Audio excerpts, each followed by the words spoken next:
لیکن انا لہو لحافظون صرف قرآن کے لیے، ہم ہیں اس کی حفاظت کرنے والے۔ یہی وجہ ہے کہ قرآن کا ٹیکسٹ بلا کم و کاست دنیا مانتی ہے، جیسے کہ محمد صلی اللہ علیہ وسلم نے دیا تھا نوع انسانی کو، اسی طرح آج موجود ہے۔ نہ تورات کا ٹیکسٹ موجود ہے، وہ مانتے ہیں یہودی کہ ہماری اصل تورات تو گم ہو گئی تھی۔ 587 قبل مسیح میں نبوکدنضر، جس کو بخت نظر بھی ہم کہتے ہیں، اس نے حملہ کیا تھا، حضرت سلیمان کا بنایا ہوا معبد گرا دیا تھا، وہیں پر وہ تورات کا نسخہ موجود تھا۔ آج دنیا میں وہ موجود نہیں ہے، اگرچہ یہودیوں کا عقیدہ ہے کہ موجود ہے۔ جہاں پر وہ ٹیمپل تھا اس کے نیچے جو ہے وہ تہخانے تھے، ان تہخانوں میں ربائس جو تھے، ان کے ربانیین، وہ بیٹھے ہوئے تھے اس کتاب کا نسخہ لے کر، اور وہ وہیں پر دفن ہو گئے۔ اس کے اندر جب اوپر سے وہ ہیکل سلیمانی گرایا گیا، اور جب ہم دوبارہ کھدائی کریں گے تو وہ نکل آئے گی، لیکن اصل تورات اس وقت ان کے پاس نہیں، وہ تو 100 برس کے بعد پھر یادداشتوں سے مرتب کی گئی۔ اس اعتبار سے، لیکن یہ میں پیارا سا ایک انداز میرا ہوتا ہے، میں کہتا ہوں کہ ان سابقہ کتابوں کو یہ حق پہنچتا ہے کہ اللہ کی جناب میں شکوہ کریں، اے اللہ ہم بھی تیری کتابیں اور قرآن بھی تیری کتاب، ہماری حفاظت کا ذمہ نہیں لیا اور اس قرآن کی حفاظت کا ذمہ لیا، یہ آپ نے ہمارے ساتھ سوتیلی بیٹیوں والا سلوک کیا۔ اس کا جواب کیا ہے؟ جواب یہ ہے، واضح طور پر ہے کہ ابھی ہدایت کامل ہوئی نہیں تھی، یہ تو انٹرم پیریڈ کے لیے انسٹرکشنز آ رہی تھی، ہدایات آ رہی تھی، کمانڈمنٹس آ رہے تھے۔ ابھی الہدا آنی تھی جو ان سب کو کور کر جائے گی، مہیمن ہوگی، جس میں تمام سابقہ کتابوں کی جو ابدی صداقتیں ہیں وہ موجود ہوں گی۔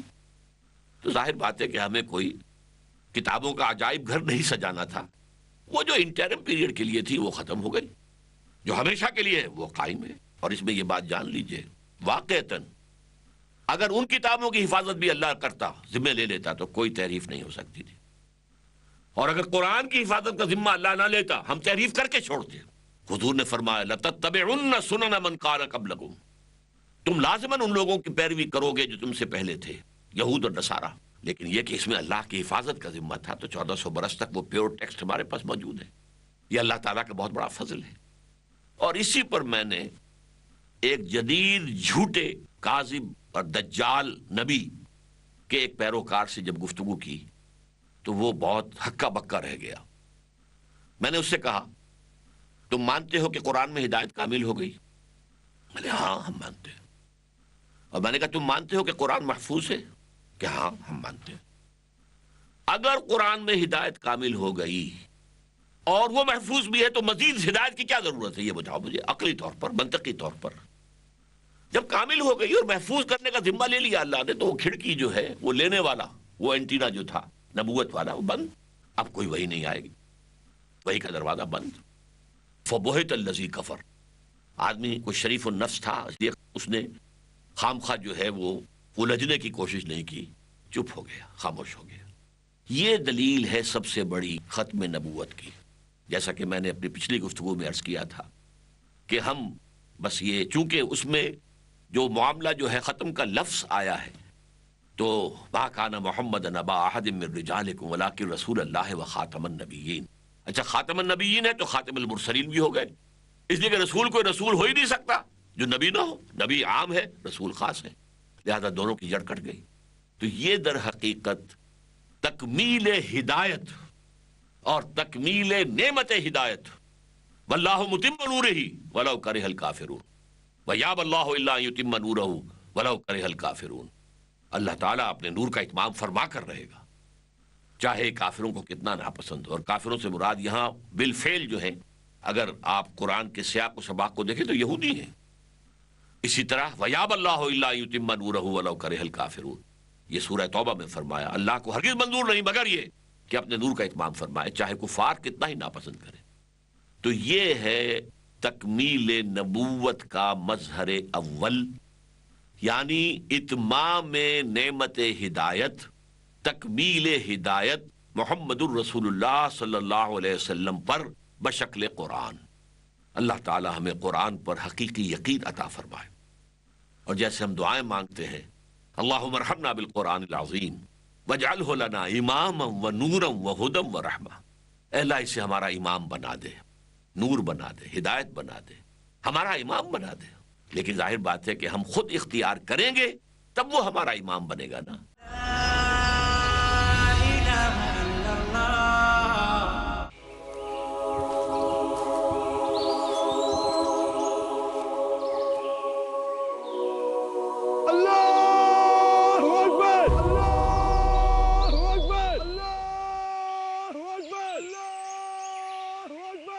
یہ دنیا کا دستور ہے کہ آپ جو بھی اسے دیں گے آپ کو واپس حساب سے ملے گا، مگر جو مال آپ اللہ کی راہ میں دیں گے اس کا اجر آپ کو بے شمار ملے گا، کیونکہ یہ اللہ کا وعدہ ہے۔ آئیے آپ بھی بے حساب اجر و ثواب کے مستحق بن جائیے۔ پیس ٹی وی اردو کا تعاون کریں۔ آپ اپنی زکوٰۃ اور امداد کی رقم بھیج سکتے ہیں IRFI Al Rayan bank, Quadrant Court 48 Calthorpe road, Birmingham, UK، post code B151TH، pound account number 011323301، euro account number 011323302، US dollar account number 011323303، sort code 300083، SWIFT BIC code IBOBGB22، IBAN GB52 Lloyd 30963401 024192۔ Telephone کے ذریعے رقم بھیجنے کے لیے +44 208 2424321۔ آپ اپنی بھیجی ہوئی امداد کی جانکاری admin@peacetv.tv پر دیں۔ پیس ٹی وی اردو کا تعاون کیجیے۔ ستیزہ کار رہا ہے ازل سے تا امروز، چراغ مصطفی سے شرار بولہبی۔ ازل سے جاری ہے ایک فکری و عملی کشمکش، الہادی گمراہیوں کے اندھیرے ہیں ایک طرف اور اسلام کی روشنی ہے دوسری طرف۔ اللہ ولی الذین آمنوا یخرجہم من الظلمات الی النور، اللہ دوست ہے اہل ایمان کا، نکالتا ہے ان کو ان اندھیروں سے نور اسلام کی طرف۔ الحاد کہتے کس کو ہے؟ الحاد کی تاریخ اور اس کے اسباب و عوامل کیا ہیں، اس کے نتائج اور عملی مظاہر کیسے معلوم ہو اور کیسے پہچان ہو نور اسلام کی؟ دیکھیے ہمارا پروگرام الحاد اور اسلام۔ جانیے کس قدر بنیادی سچائی اور مضبوطی کے ساتھ تاریک دلوں کو روشن کر رہا ہے اللہ کی وحدانیت کا پیغام، الحاد اور اسلام۔ آج رات 9:30 بجے اور دوبارہ صبح 7 بجے انڈیا میں پیس ٹی وی اردو پر۔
هو الذي أرسل رسوله بالهدى ودين الحق ليظهره على الدين كله ولو كره المشركون يا أيها الذين آمنوا هل أدلكم على تجارة تنجيكم من عذاب أليم تؤمنون بالله ورسوله وتجاهدون في سبيل الله بأموالكم وأنفسكم ذلكم خير لكم إن كنتم تعلمون۔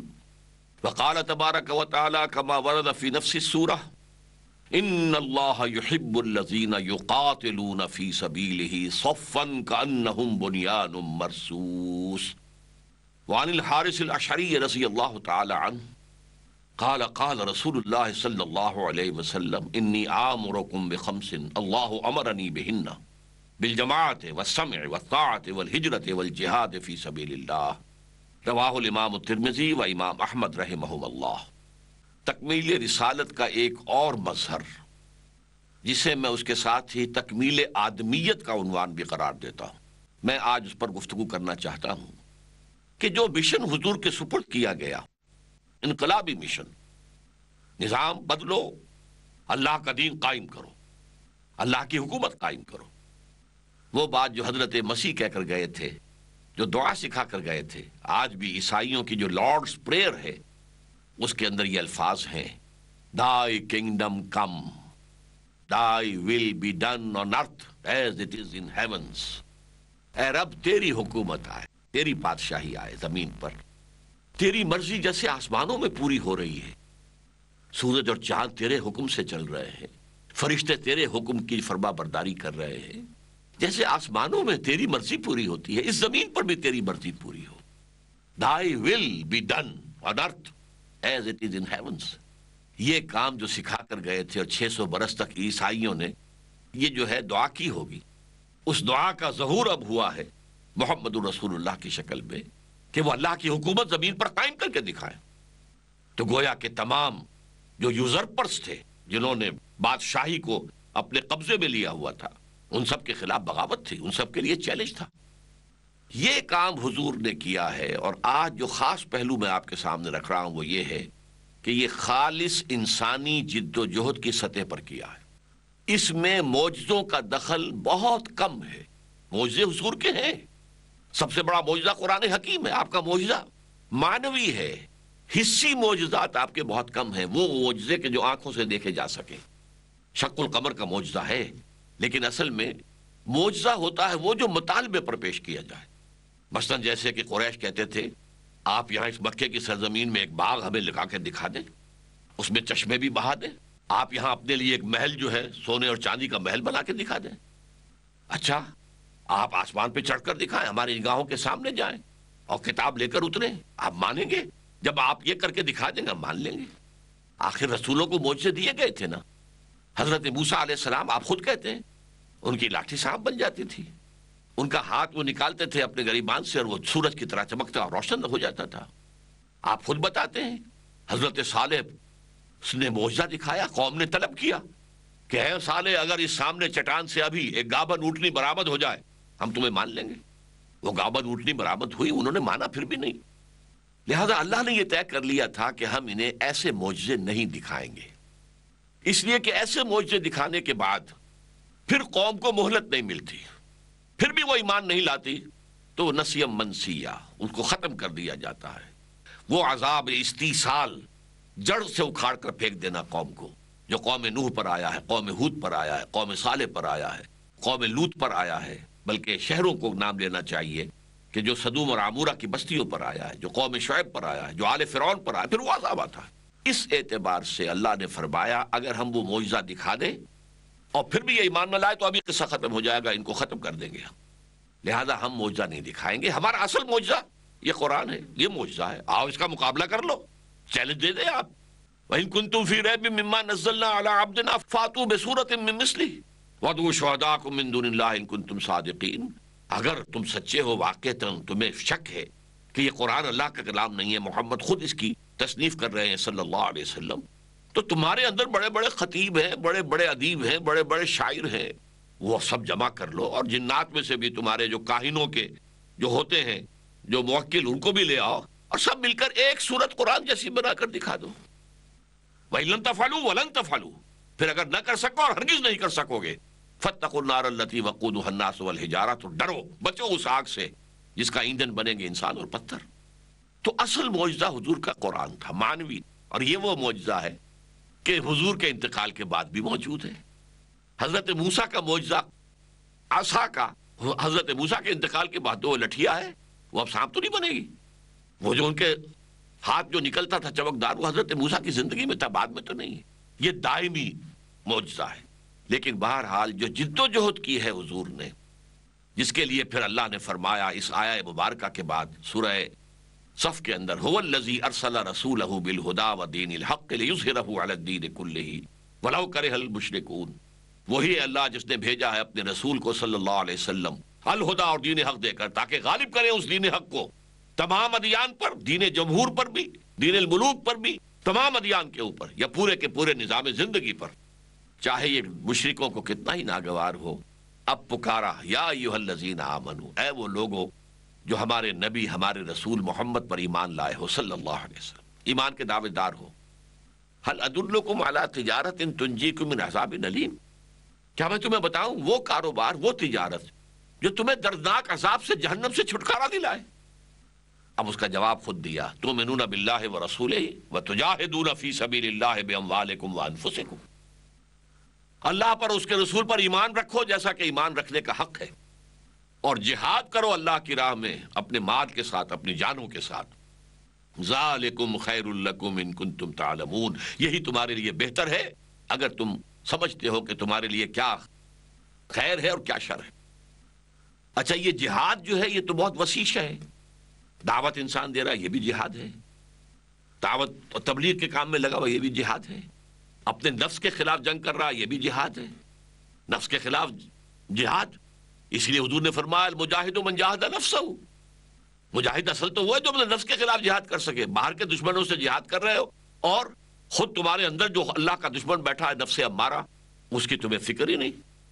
اس اعتبار سے نفس جہاد ہے، وہ جہاد تو بہت وسیع ہے، لیکن پھر قتال اس کی آخری منزل ہے، نقد جان ہتھیلی پر رکھ کر میدان میں آ جاؤ۔ یہی وجہ ہے کہ اسی سورہ مبارکہ میں جہاں یہ مقصد بعثت محمدی بیان ہو گیا، هو الذی ارسل رسولہ بالہدی ودین الحق لیظہرہ علی الدین کلہ، اور اس کے لیے جہاد کی دعوت دی گئی، وہیں پر یہ فرما دیا گیا اس جہاد کی ایک چوٹی ہے قتال، جنگ، نقد جان ہتھیلی پر رکھ کر میدان میں آ جانا، اس لیے کہ جنگ میں آپ جانتے ہیں کہ جنگ میں تو ظاہر بات ہے کہ جو آدمی جاتا ہے وہ گویا کہ جان کا رسک لیتا ہے، وہ تو واپس آ گئے تو یہ سمجھیے نئی زندگی ہے، اس لیے فرما دیا یہ چوٹی پر جو فائز ہو جائیں گے، ان اللہ یحب الذین یقاتلون فی سبیلہ صفا کانہم بنیان مرصوص، اللہ کو محبت تو اپنے ان بندوں سے ہے جو اس کی راہ میں قتال کرتے ہیں، یقاتلون فی سبیل اللہ، ایک جہاد فی سبیل اللہ، ایک قتال فی سبیل اللہ ہے، اور ایسی صفیں باندھ کر قتال کرتے ہیں کہ جیسے کہ یہ سیسا پلائی ہوئی دیوار ہے، کوئی طاقت ان میں رکھنا پیدا نہیں کر سکتی۔ تو یہ جہاد و قتال کیا ہے محمد الرسول اللہ والذین معہ، اللہ کے رسول محمد صلی اللہ علیہ وسلم اور جو ان کے ساتھ ہیں صحابہ کرام رضی اللہ تعالیٰ عنہم اجمعین، انہوں نے جہاد کیا، اور یہ جہاد آپ کو معلوم ہے کون سی تکلیف اس میں نہیں آئی محمد الرسول اللہ کو اور صحابہ کو۔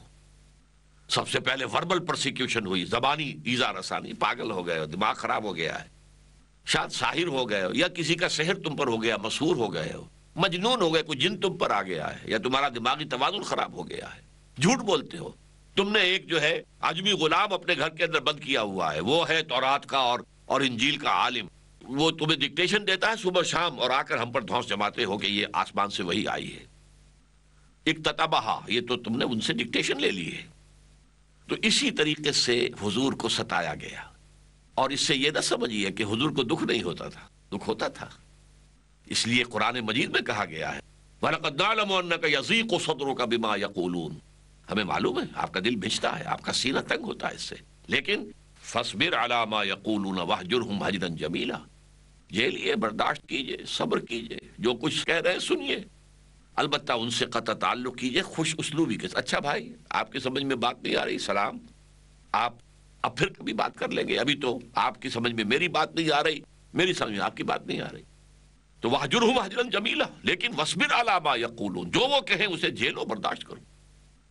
پھر آپ کو معلوم ہے کس طرح صحابہ کرام کو ستایا گیا، کس طریقے سے انہیں پرسیکیوٹ کیا گیا، کس طرح ٹارچر کیا گیا، خصوصاً غلاموں کو، نوجوانوں کو، یہ سارے شدائد انہوں نے جھیلے، اور اس ضمن میں آپ نے دیکھا کہ کوئی معجزہ نہیں آیا کہ جو بچائے، جبکہ ابو جہل جو ہے ٹارچر کر رہا تھا اور پھر اس نے شہید کر دیا حضرت سمیہ کو اور حضرت یاسر کو رضی اللہ تعالی عنہما، تو نہ کوئی معجزہ ہوا، نہ مسلمانوں کی طرف سے کوئی دفاع ہوا، اس لیے کہ حضور نے روکا ہوا تھا، جھیلو، برداشت کرو۔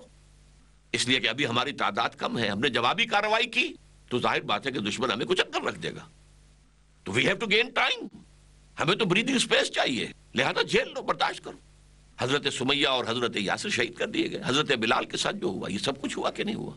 خود 3 برس کی قید کاٹی ہے محمد الرسول اللہ اور تمام صلی اللہ علیہ وسلم اور ان کے پورا گھرانہ بنو ہاشم کا، 2 پہاڑوں کے درمیان گھاٹی، شیب ابی طالب بھی اسے کہتے ہیں، شیب بنی ہاشم بھی کہتے ہیں، اس کے اس سرے کے اوپر ادھر بھی پہاڑ ادھر بھی پہاڑ، ادھر بھی پہرا ادھر بھی پہرا، کوئی کھانے پینے کی چیز اندر نہیں جائے گی۔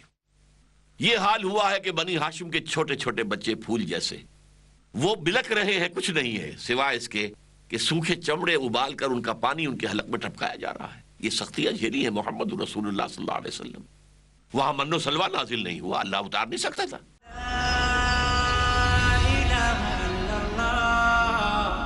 سب طرح کی تعریف اللہ ہی کے لیے ہے جو تمام مخلوقات کا پروردگار ہے، بڑا مہربان، نہایت رحم والا، انصاف کے دن کا حاکم۔ قوموں کے عروج و زوال کا پیمانہ ہے قرآن۔ اے پروردگار، ہم تیری ہی عبادت کرتے ہیں اور تجھی سے مدد مانگتے ہیں۔ انسان کو انسان بنانا ہے مقصود قرآن۔ ہم کو سیدھے رستے چلا، ان لوگوں کے رستے جن پر تو اپنا فضل و کرم کرتا رہا، نہ ان کے جن پر غصے ہوتا رہا، اور نہ گمراہوں کی۔ عالم دنیا، عالم برزخ،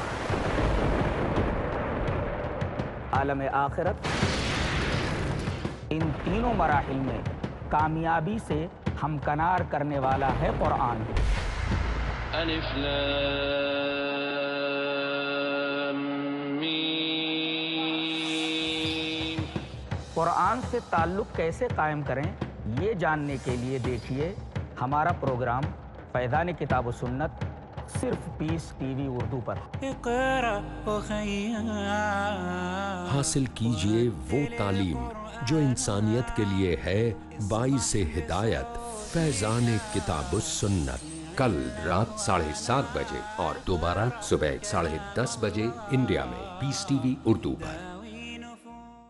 جھوٹ کا اندھیرا کتنا ہی گہرا کیوں نہ ہو، سچائی کی ایک کرن سے مٹا دینے کے لیے کافی ہے۔ ہر پہلو، ہر نظریہ، ہر نقطہ سچ کا، ہر دم، ہر پل، ہر لمحہ سچ کو پیش کرنے کی جستجو۔ آئیے میرے ساتھ اور حق کو جانیے۔ عالم انسانیت کے لیے سچائی کی روشنی۔ ڈاکٹر ذاکر نائک پیش کریں گے اظہار حق۔ اگلا پروگرام پیس ٹی وی اردو پر۔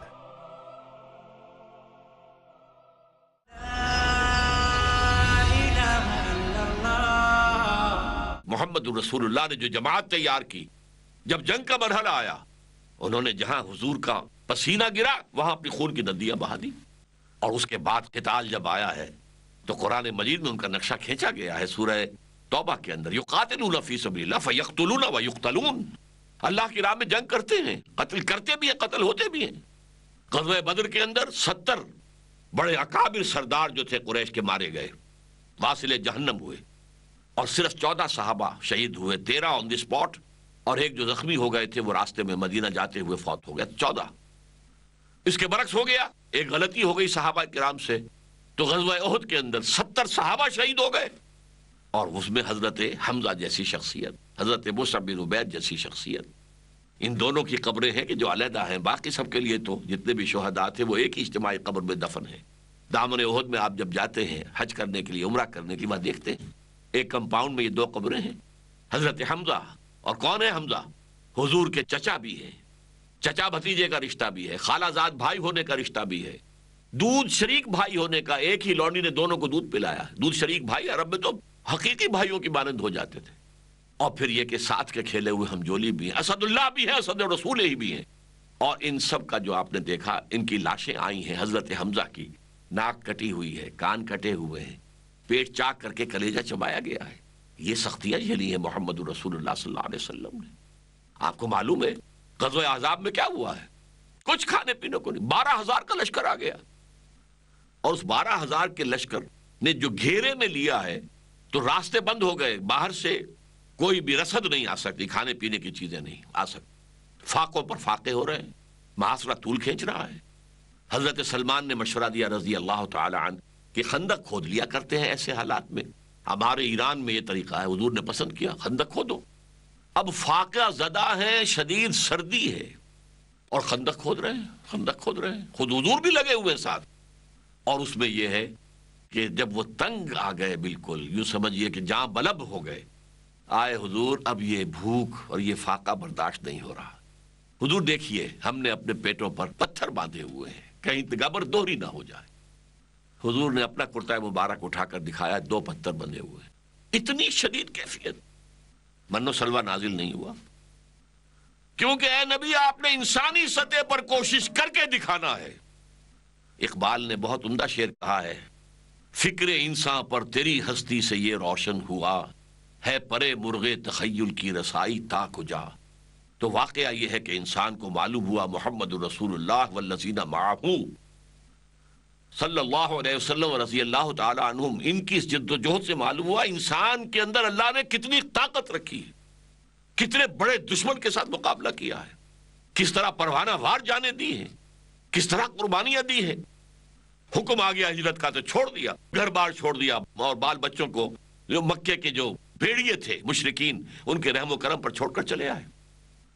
یہ جانثاری، یہ جان سپاری، یہ قربانیاں یہ دی ہے محمد رسول اللہ اور والذین معہ، حضور کے ساتھی۔ اسی لیے تو سورہ صفی کے آخر میں آیا نا، من انصاری اللہ، جیسے کبھی عیسیٰ نے کہا تھا من انصاری اللہ، اور حواریین نے کہا تھا نحن انصار اللہ، اسی طرح حضور نے بھی تو کہا تھا آؤ کون ہے میرا مددگار۔ ہاں وقتاً فوقتاً اللہ کی غیبی مدد آئی ہے، اس کا انکار نہیں ہے۔ حضور صلی اللہ علیہ وسلم جب ہجرت کے لیے نکلے ہیں تو رات کو چاروں طرف پہرا تھا، لیکن وہ نہیں دیکھ سکے حضور، اللہ نے ان کو بچایا۔ اس طرح غار ثور میں جا کر چھپے ہیں تو کھوجی جو ہے وہ قریش کو لے گیا تھا عین دہانے تک۔ حضرت ابو بکر صدیق جو اندر تھے حضور کے ساتھ، وہ گھبرا کر کہتے ہیں کہ حضور اگر انہوں نے اپنے قدموں کی طرف بھی جھانک لیا تو ہم نظر آ جائیں گے۔ حضور نے فرمایا لا تحزن ان اللہ معنا، گھبراؤ نہیں، اللہ ہمارے ساتھ، اللہ نے بچایا۔ تو مدد تو آتی ہے، مدد میدان بدر میں آئی ہے فرشتوں کے نزول کے ذریعے سے، وہ آئی ہے یقیناً، اللہ تعالیٰ نے فرشتے بھیجے ہیں، مدد آئی ہے۔ آج بھی وہ مدد آ سکتی ہے اگر اسی طریقے پر جد و جہد کر کے، تیاری کر کے، آزمائشوں میں سے گزر کر، منظم ہو کر، سم و طاعت کے پابند ہو کر کوئی جماعت میدان میں آئے گی تو انشاءاللہ چمن کے مالی اگر بنا لیں موافق اپنا شعار، اب بھی چمن میں آ سکتی ہے پلٹ کر روٹھی بہار، اب بھی آ جائے گی، اور فضائے بدر پیدا کر فرشتے تیری نصرت کو اتر سکتے ہیں، گردوں سے قطار اندر قطار اب بھی ہو سکتا ہے۔ لیکن یہ کہ عام جد و جہد جو ہے وہ انسانی سطح پر ہے۔ یقاتلون فی سبیل اللہ فیقتلون ویقتلون، وہ اللہ کی راہ میں قتال کرتے ہیں تو قتل ہوتے بھی ہیں، قتل کرتے بھی ہیں۔ یہ نہیں تھا کہ حضرت حمزہ کا جسم جو ہے وہ کوئی لوہے کا سٹیل